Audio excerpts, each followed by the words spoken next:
Mr. Senator, Congress wants to take control of Trump's tariff policy. Both sides of the aisle are involved in this.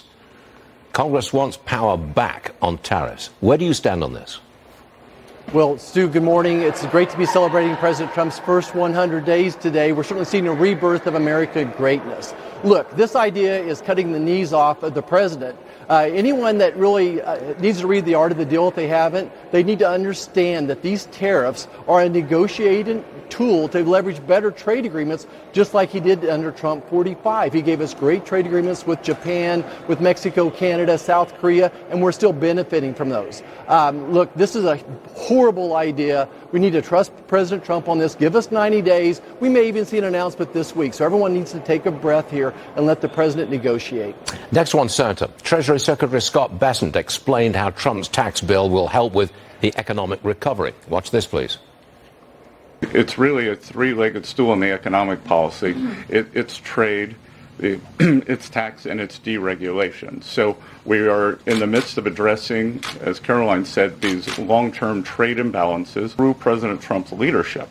That Speaker Johnson, Leader Thune are united. Speaker Johnson, we had a very good meeting yesterday with something called the Big Six, and the tax bill is moving forward. It is going to give permanence to the 2017 Tax Cuts and Job Act. It will give American business certainty. It will give American people certainty. Mr. Senator, you're on the Budget Committee. Bessent said that he'd met with the Big Six Republicans involved in taxes and the budget. Can you give us a timetable, a time frame for getting this thing done? Can you do it by Memorial Day? Well, Stu, I think the House could get their work done by Memorial Day, then give it to us, and then the summer we'll try to go through it, improve the bill, and get it to the president. So I'm thinking July 4th is a better day, but I've just got to emphasize here 100 days of President Trump. Promises made, promises kept here. He's done it on the deregulatory part. The Treasury Secretary mentioned that as well. And then obviously on the trade portion, the president's trying to give us new trade agreements. And then the tax part, it's now it's time for Congress to do our job and give the Trump tax cuts their permanency. I think that's our number one goal. Secondly, would be to make sure that we actually save some money in this, take care of the military, take care of the border as well. So maybe by the Memorial Day, the House will have theirs done.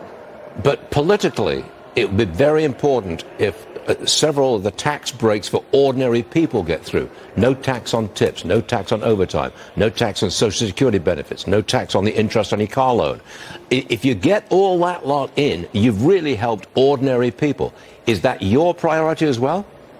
You know, absolutely. This is the president for hardworking Americans. And if you lower the taxes on tips, on overtime wage, and senior citizens on their Social Security, I think that those are all wins for hardworking Americans. That's significantly a significant priority for the president.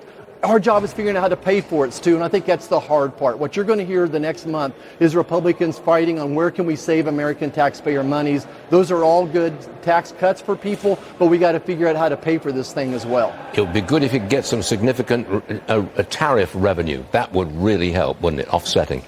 Senator Roger Marshall, it's always a pleasure having you on the show. Thanks very much for coming on today. We appreciate it, sir. Thank you.